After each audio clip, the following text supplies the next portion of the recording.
जो चीजें मैंने देखी, जो समझी, जो अनुभव हुआ, पीछे के अनुभवों मेरी समझ से परे ऐसा हुआ ही नहीं कि मेरा पेट भर गया हो और तसली में खाना बाकी हो। ये इतनी बड़ी बात है। अगर कोई 12 साल 14 साल का लड़का ये कह रहा है, 50-55 से ज्यादा उम्र की शायद ही कोई सामान्य परिवार की महिला हो जो कमर से झुकी नहीं है। गांव के गांव सिर्फ आपको महिलाएं और बूढ़े और बच्चे मिलेंगे। क्यों?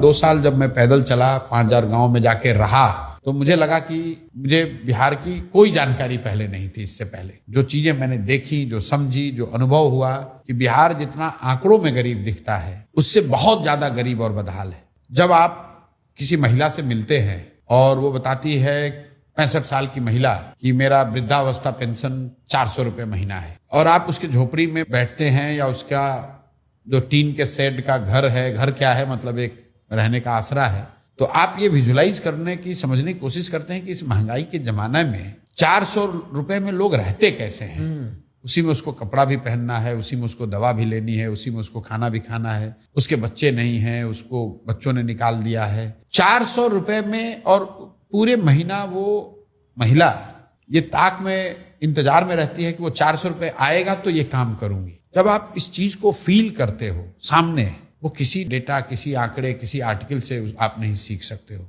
जब मैं पैदल चल रहा था, बच्चे मिलते हैं ऐसे, गांव में आप चलोगे, गांव के गांव सिर्फ आपको महिलाएं और बूढ़े और बच्चे मिलेंगे। क्यों?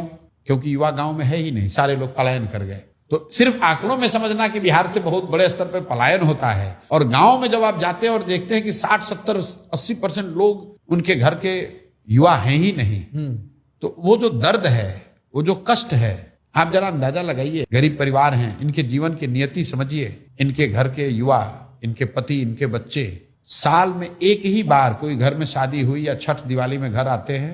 बाकी पूरे टाइम जब तक उनकी जवानी है, जब तक शरीर में उनके दम है, तब तक वो कहीं ना कहीं मजदूरी कर रहे हैं। और नियति देखिए, जब वो आदमी वापस लौटता है 60 साल के, 55 साल की उम्र में, जब वो मजदूरी नहीं कर सकता है, गाँव आता है, तो उस घर का सबसे जवान लड़का जो है, चाहे वो 16 साल का हो, 18 साल का हो, वो उसकी जगह वापस मजदूर बनकर जाता है। जब इस चीज को आप फील करते हैं लोगों से रह के, तो वो किसी आंकड़े, किसी कहानी और किसी विवेचना से बहुत ऊपर है।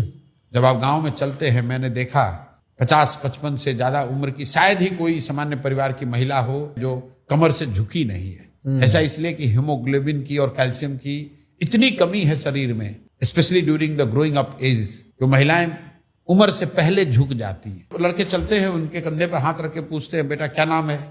बताया सौरभ कुमार। किस क्लास में पढ़ते हो? कहता 8th क्लास में।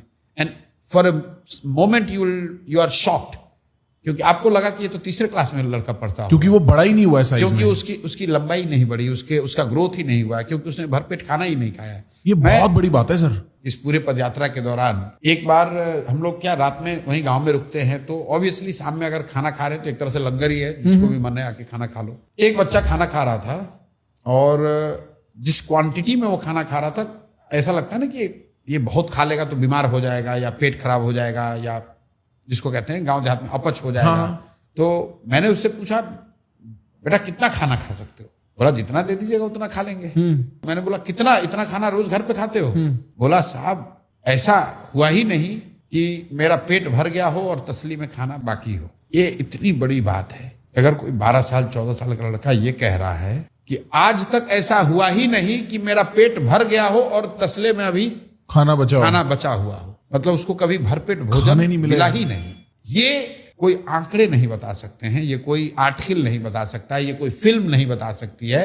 जब आप जाते हैं और समाज में रहते हैं, कम से कम मेरे जैसे व्यक्ति के लिए this has been the learning, this has been the eye opener, this has been something that has change the life. यार हम लोग क्या बात कर रहे हैं, क्या बता रहे हैं कि विश्व गुरु बन गए, क्या बता रहे हैं कि हमने परिवर्तन कर दिया, हमने देश में क्रांति कर दी। ये 12 साल का बच्चा कह रहा है कि आज तक ऐसा हुआ ही नहीं कि मेरा पेट भर गया हो और तसले में खाना बाकी हो। ये स्थिति है बिहार में। आज भी 100 में 80 लोग दिन में 100 रुपया नहीं कमाते। आप अंदाजा लगाइए। कई लोग बहस करता है ऐसा कैसे है, मजदूर का मजदूरी 300 है, 100 रुपया कैसे नहीं कमाता है? अरे भाई बेवकूफ, अगर एक व्यक्ति मजदूरी करके 300 रुपये कमा भी रहा है तो उसकी पत्नी है, 3 बच्चे हैं, 5 लोग में 100 रुपया कितना पड़ा? 300 रुपया, 60 रुपया पड़ा। और वो भी उसको 30 दिन मजदूरी नहीं मिलती है, 15 दिन मजदूरी मिली, तो उसको हर व्यक्ति पर कितना पड़ा? 30 रुपया पड़ा। 100 में 80 लोग दिन का 100 रुपया नहीं कमा रहे हैं बिहार में, और हम लोग बड़ी बड़ी बात कह रहे हैं। और इसके लिए हम लोग जिम्मेवार हैं सारे, मैं मानता हूं हमारे जैसे लोग भी जिम्मेवार हैं, क्योंकि हमने वो कोशिश, हमने वो प्रयास नहीं किया। हम लोग किसी व्यवस्था से आगे निकल गए, जो हम लोग के भाई, हम लोग के फेलो सिटीजन्स पीछे छूट गए, उनको हाथ पकड़कर आगे खींचने की जिम्मेवारी हम लोग की है, और यही राजनीति है मेरे लिए, इसलिए ये कर रहे हैं।